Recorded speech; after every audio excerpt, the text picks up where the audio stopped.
Olá pessoal, bem-vindo ao canal Academia Jung. Eu sou Luiz Guilherme, sou analista junguiano pelo Instituto Jung de Minas Gerais e pela IAP. Então hoje vamos falar de um conceito que é um tanto mais complicado dentro da psicologia analítica e que gera muitas confusões. São o conceito de arquétipos. Então, o conceito de arquétipo, ele tem algumas confusões até por causa de como ele foi construído ao longo da história das obras do próprio Jung e hoje o que se diz sobre o assunto e tal. Na verdade, quando a gente pensa em arquétipo, muitas pessoas vão pensar nas imagens que a gente liga aos arquétipos. O arquétipo do herói, o arquétipo de algum deus específico. Mas na verdade, quando a gente está falando de uma especificidade assim do arquétipo, estamos falando de uma imagem que temos dele e não do arquétipo em si. Porque o arquétipo nada mais é do que uma abstração. Ele em si, ele não é nada. Ele simplesmente organiza as coisas em torno dele. Então, vou explicar um pouco como isso evoluiu e como hoje é compreendido toda essa conceituação de arquétipo. A primeira coisa é que o Jung, desde a época, enquanto ele conhecia Freud, ele conversava com Freud, ele já percebia que os sonhos tinham alguns pontos, algumas questões que poderiam ser ligadas a outros mitos, a outros contos de fadas em outros momentos históricos. Ele já tinha essa pulga atrás da orelha, vamos dizer assim. Então, ele começa a se questionar sobre o assunto, tanto que um dos motivos da ruptura dele com Freud diz respeito a isso, né? Não ligar simplesmente a um aspecto específico do inconsciente, a questão sexual, mas que haveria algo muito mais histórico, que poderiam ser ligados a outras mitologias e coisas assim. Então ali, em 1912, quando tem essa ruptura, podemos dizer que é quando o Jung tem uma experiência mais consciente com esse material do inconsciente coletivo, ao qual futuramente ele vai chamar de arquétipo. Então ele é tomado por essas imagens, ele vai vivenciando isso, o que também depois ganhará outro nome. Em outro momento também podemos conversar sobre isso, que é a imaginação ativa. Então essas imagens tomam conta dele e ele consegue viver e participar esse momento, consegue dialogar com essas imagens inconscientes. E aí ele já começa a se questionar muito mais que sentido teria essas imagens. Então quando ele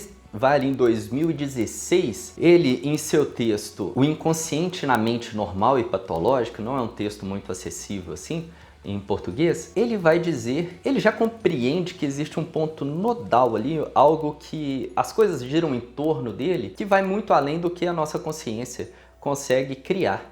Então teriam temas em torno dos quais os seres humanos, o comportamento humano giraria em torno. Mas ele ainda não usou o termo arquetípico, ele vai usar esse termo dominantes do inconsciente coletivo. Ali, quando ele vai se aproximando de 1921, ele já vai começando a falar de imagens primordiais, ele vai usando esse termo em seus textos, até que em 1927 ele vai utilizar o termo arquétipo. Arquétipo já era usado em Platão, já era usado em Kant, e ele vai usar na psicologia, vai sair da filosofia, vai entrar na psicologia com esse termo, como algo original. Só que ele ainda vai estar ligando a essas imagens primordiais. Essas imagens primordiais, elas teriam um certo poder de agregar em torno dela diversos modos de comportamentos humanos. Por isso que ele vai usar em seus textos, algumas vezes, sobre padrões de comportamento. Ou seja, em torno daquela imagem vai estar agregado diversos padrões de comportamento que são repetidos em vários momentos da humanidade. E daí surge uma confusão no conceito de arquétipo, que é ligar o conceito a uma imagem. Ou seja, o próprio Jung, ainda construindo o conceito, vai fazer essa ligação de imagens primordiais, algo que existiria antes do que o nosso comportamento, mas que se expressaria em formas de imagem. Porém, ao continuar desenvolvendo, assim como vários outros teóricos que escrevem por longos períodos, ele vai, em 1946, em seu texto O Espírito da Psicologia, ele vai falar da necessidade que a gente diferencie entre o arquétipo per si, ou em si, e o arquétipo ou a imagem arquetípica. Então essa diferenciação vai começar a existir em 1946, uma idade mais avançada. Porque o arquétipo, ele vai compreender que o arquétipo é uma abstração. Ele não é nada concreto. E é daí que ele fala, olha, o arquétipo não tem conteúdo, é simplesmente forma.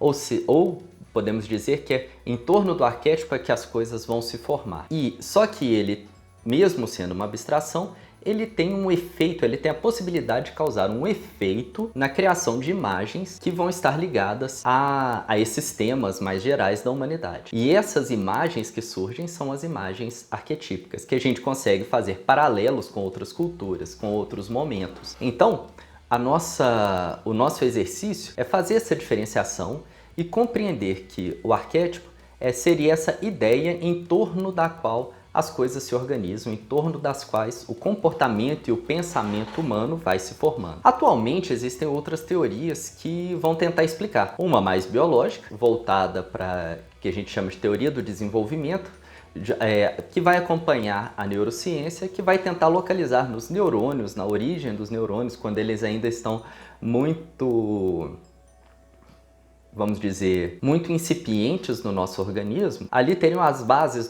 dos arquétipos, que seriam uma limitação, mas eles ainda estariam em números limitados. E à medida que a gente vai desenvolvendo, vai vivendo, cada pessoa vai vivendo, eles vão ganhando suas formas, suas imagens, suas ligações, mas em torno de temas que são comuns a toda a humanidade. Já voltado mais para a área da física quântica, a gente tem a teoria dos sistemas dinâmicos, que vão falar dos atratores estranhos. Então, os arquétipos seriam essa energia em torno da qual as nossas vivências elas iriam se organizando. E ainda existe a possibilidade que o Hillman traz para a gente de pensar que a gente não nasce com o inconsciente coletivo ou com os arquétipos, a gente nasce no inconsciente coletivo, nos arquétipos.